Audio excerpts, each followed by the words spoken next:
एक क्वेश्चन जो वो मैंने किसी कॉम्पिटिटिव एग्जाम में जो वो देखा कि इरेशनल टू इरेशनल पावर जो वो क्या आता है। मतलब कि ये इरेशनल आता है कि इरेशनल आता है। तो चलिए इस कंसेप्ट को जो वो थोड़ा सा समझते हैं कि क्या इरेशनल नंबर की पावर में इरेशनल नंबर रखने पर जो वो इरेशनल ही आता है कि इरेशनल आता है। ठीक है, तो काफ़ी अच्छा टॉपिक लगा मुझे ये। तो चलिए इसको डिटेल में जो वो देखते हैं। आपने कई सारे शॉर्ट टाइप की जो वीडियो में देखा होगा, लेकिन वो जल्दी जल्दी से 1 मिनट में ख़त्म करते हैं। लेकिन हम डिटेल में जो उसको सीखेंगे कि रैशनल की पावर में रैशनल या इरेशनल जब रखेंगे तो वो रैशनल आएगा या इरेशनल आएगा। ठीक है, irrational to irrational power can be rational और इरेशनल। ठीक है, तो सबसे पहले तो ये समझिए कि इरेशनल नंबर जो वो होता क्या है।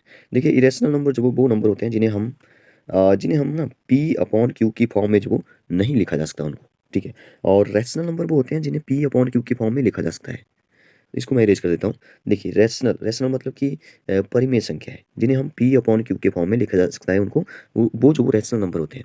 अगर मैं बोलूँ कि इसमें जो वो q not equal to zero होना चाहिए, वो तो आप सभी को पता ही होता है कि नीचे जब हम जीरो से किसी नंबर को डिवाइड नहीं कर सकते, इसका मतलब ये है कि पी जो वो क्यू से डिवाइड हो रहा है। ठीक है, आप बोलेंगे क्या ये फ्रैक्शन हो सकता है? यस, बिल्कुल ये फ्रैक्शन हो सकता है। लेकिन आप समझिए थोड़ा सा फ्रैक्शन और रैशनल नंबर में क्या डिफरेंस है। जैसे मैं जो हूँ अगर लिखूँ टू, टू अकेला है, टू के नीचे कुछ भी नहीं है तो वन तो होता ही है। इसका मतलब है, हमने बोला कि रैशनल नंबर वो नंबर होते हैं जिनके नीचे जीरो ना हो। तो इसके नीचे जीरो तो नहीं है, इसका मतलब इसको टू को जो वो मैं रैशनल नंबर बोल सकता हूँ बड़े आराम से। लेकिन टू को मैं फ्रैक्शन नहीं बोल सकता, क्योंकि fraction is the part of the whole. पूरे में से पार्ट को वो बताएगा। ठीक है, जैसे मैं 3/4 लिखूँ तो इसका मतलब 4 में से 3, तो दिस इज फ्रैक्शन। बट इसको जब हम लोग रैशनल नंबर भी बोल सकते हैं, क्योंकि रैशनल नंबर जो वो हमारा बीच वाला नंबर होता है। ठीक है, जैसे मैं बोलूँ यहाँ नंबर लाइन में जो जीरो है, यहाँ पे वन है, यहाँ पे टू है, तो यहाँ पे वन और टू के बीच में जो नंबर है, ठीक है, जैसे 1.5 है, 1.5 को जब मैं 3 का आधा होता है 1.5, तो 3/2 लिखा, तो दिस इज रैशनल नंबर। ठीक है, तो ऐसे जो आप इसको समझिए थोड़ा सा रैशनल और फ्रैक्शन में डिफरेंस क्या है छोटा सा। ठीक है, तो अब ये तो हो गया रैशनल नंबर। इरेशनल नंबर क्या होते हैं? इरेशनल नंबर वो होते हैं जिन्हें हम पी अपॉन क्यू के फॉर्म में ना लिखा जा सके। इसका मतलब क्या हुआ? इसका मतलब ये हुआ कि मैं उसको डिवाइड नहीं कर सकता, सीधी सी बात ये है। नहीं रख सकते, इसका मतलब है कि डिवाइड नहीं हो सकता। इसका मतलब यही है कि पी जो वो क्यू को डिवाइड कर रहा है। ठीक है, तो इसका मतलब है इरेशनल नंबर वो नंबर हुए जिन्हें हम पी अपॉन क्यू के फॉर्म में जो वो नहीं रख सकते, मतलब कि उसको डिवाइड नहीं कर सकते। डिवाइड करेंगे तो क्या होगा? डिवाइड करेंगे तो जो वो नॉन टर्मिनेटिंग नॉन रिपीटिंग हो सकता है। ठीक है, नॉन टर्मिनेटिंग। जैसे आपको पता है पाई की वैल्यू क्या होती है? पाई की वैल्यू होती है 3.14159265। ठीक है, आगे चलता रहेगा, खत्म नहीं होता है। तो ये जो वो नॉन टर्मिनेटिंग है और ना ही रिपीट होता है, तो इसलिए नॉन रिपीटिंग है। ठीक है, तो पाई जो वो हमारा एक क्या है? इरेशनल नंबर है। पाई के साथ बहुत सारे ऐसे नंबर है, जैसे अंडर टू है।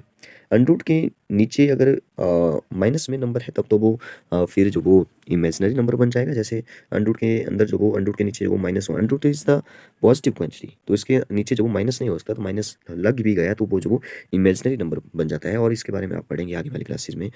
जैसे प्लस 1 क्लास में जो मुझे लगता है कि ये जो वो सबसे पहले आपको देखने को मिलता है इमेजिनरी नंबर, तो इसको आयोटा भी बोलते हैं। ठीक है, ये आप आगे वाली क्लासेस में पढ़ेंगे। अगर आप छोटी क्लासेस में हैं तो जो आप इतना समझिए पहले कि इरेशनल नंबर होता क्या है। देखिए, अगर हम अंडरूट के अंदर, अंडरूट के नीचे कोई एक ऐसा परफेक्ट स्क्वायर रखें, सॉरी परफेक्ट स्क्वायर ना रखें। जैसे परफेक्ट स्क्वायर का मतलब है जैसे 9 रखा तो वो तो 3 बन गया। ठीक है, तो ए जो वो हमारा फिर रैशनल नंबर बन गया। ठीक है, लेकिन यहाँ पे 9 की जगह अगर मैं 8 रखता हूँ तो फिर वो जो वो इरेशनल हो जाएगा। जैसे अंडरूट 2 की वैल्यू होती है 1.414। ठीक है, तो ये चलता जाएगा, ये ना ही नॉन टर्मिनेटिंग नॉन रिपीटिंग है। ठीक है, √3 की वैल्यू भी वैसी है, √3 की वैल्यू हो जाएगा 1.7321, ये भी चलता रहेगा।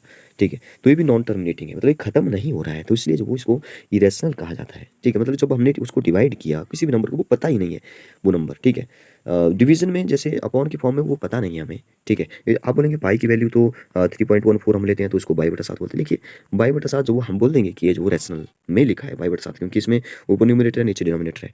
लेकिन ये जो 22/7, 22/7 जो वो हमने एक अप्रोक्स वैल्यू ली है। ठीक है, जबकि इस पाई की वैल्यू जो वो 3.14159265, ये चलता रहेगा, ये कभी खत्म नहीं होगा।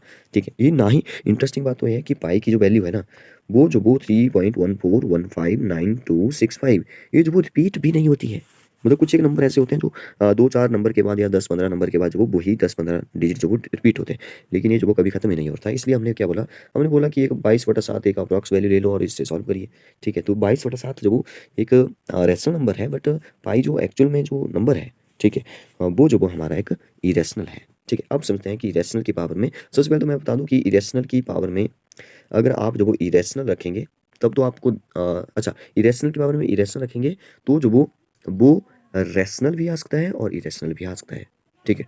आप बोलेंगे ये कैसे पॉसिबल है कि इरेशनल की पावर में रैशनल या इरेशनल दोनों आ सकते हैं। देखिए काफ़ी इंटरेस्टिंग है इसको जानना। जैसे एग्जांपल के लिए √2 लिया मैंने। अब √2 का मतलब होता है, पहले इसको समझिए, √2 का मतलब होता है पावर में हाफ। जैसे मैं √2 यहाँ से हटा दिया तो 2 की पावर में √2 था, ऐसे समझ लीजिए, तो 2 की पावर में हाफ आ गया। √2 का मतलब ही हाफ है, हाफ पावर में हाफ। तो इसका मतलब है 2 की पावर में हाफ। अगर मैं देखूँ इसको कि √2 है, इसकी पावर में ना √2 मैंने रखा। अब समझिए, देखिए √2 हमारा नॉन टर्मिनेटिंग नॉन रिपीटिंग है। अगर इसकी पावर में फिर से वही नंबर रखें, मतलब कि नॉन टर्मिनेटिंग नॉन रिपीटिंग, तो सीधी सी बात है कि ये रैशनल ही बनने वाला है, क्योंकि वो नंबर तो हमें एक्चुअल में पता नहीं है कितनी बार क्या करना है, मल्टीप्लाई करना है, जो भी करना है, ठीक है। नॉन रिपीटिंग बन रहा है। अब बोलेंगे इरेशनल तो प्रूव हो गया कि इरेशनल तो आएगा, ठीक है। इरेशनल की पावर में इरेशनल रखेंगे तो इरेशनल तो बन रहा है, ठीक है। लेकिन अब हमने अभी देखा कि √2 की पावर में ना √2 रखा, ठीक है, तब तो वो इरेशनल बना था। लेकिन हाँ, ये जो वो इरेशनल नंबर है, ये हमने अभी देखा इरेशनल नंबर है। अगर इसकी पावर में फिर से मैं √2 रखूँ, मतलब कि इसकी पावर में ना फिर से मैंने क्या रखा, इरेशनल रखा। फिर से वही कर रहा हूँ मैं, इस इरेशनल की पावर में इरेशनल रखा, फिर से वही क्वेश्चन है, इरेशनल की पावर इरेशनल। लेकिन अब जो वो ये रैशनल बनने वाला, देखिए कैसे। अब होता है कि √2 पावर में पावर है, तो यहाँ पे जो √2 मल्टीप्लाई हो जाएगा, और √2 मल्टीप्लाई बाई √2 क्या हो जाएगा, ये जो वो 2 बन जाता है। ये कैसे बना, इसको भी देखते हैं। मैंने बोला पावर जब मतलब कि √2 का मतलब जो वो हाफ है, तो 2 की पावर में हाफ एंड 2 की पावर में हाफ, इसको सॉल्व कर रहा हूँ। 2 की पावर में हाफ। अब आपको पता है कि बेस सेम हो तो पावर ऐड हो जाती है, तो बेस सेम है, पावर ऐड हो जाएगी, हाफ प्लस हाफ, और हाफ प्लस हाफ इज 1, तो 2 की पावर में 1 आ गया। अब 2 की पावर में 1 आ गया, मतलब कि यहाँ पे इसको मैंने सॉल्व कर लिया, √2, और ऊपर जो भी √2 की पावर में फिर से √2 था, वो जो वो 2 बन गया, ठीक है, वो जो वो 2 बन गया। अब आप बोलेंगे कि ये क्या हुआ यहाँ पे, अभी तो दिख नहीं रहा है कि ये रैशनल है, ये रैशनल। अब इसको सॉल्व करिए जरा। 2 की पावर में हाफ है इसका मतलब, और पावर में जो वो 2 है, तो ये पावर जो वो यहाँ पे मल्टीप्लाई हो जाएगी इसके साथ, और 2 से 2 कैंसिल, बचा सिर्फ 2। अब आप बोलेंगे 2 तो रैशनल नंबर है, वो तो हमने पहले देख लिया था। 2 के नीचे कुछ नहीं है, तो 1 है, तो ये तो रैशनल आ गया। तो इसका मतलब ये हुआ कि इरेशनल की पावर में जब आप इरेशनल रखेंगे, तो वो जो वो रैशनल भी आ सकता है और इरेशनल भी आ सकता है। तो यहाँ से हमने जो वो ये जो वो कंक्लूजन हमारा निकला, ठीक है। तो जब भी ऐसी स्टेटमेंट आए, तो आप जो वो इरेशनल मतलब कि इरेशनल भी हो सकता है, इरेशनल भी हो सकता है, ठीक है, परिमेय भी हो सकता है, अपरिमेय भी हो सकता है। तो काफ़ी अच्छा मुझे टॉपिक लगा है। आप बताइए आपको क्लियर हुआ या नहीं हुआ। कमेंट बॉक्स में जो, अगर आपको वीडियो अच्छी लगी है तो लाइक जो वो जरूर करें। Thank you and have a nice day.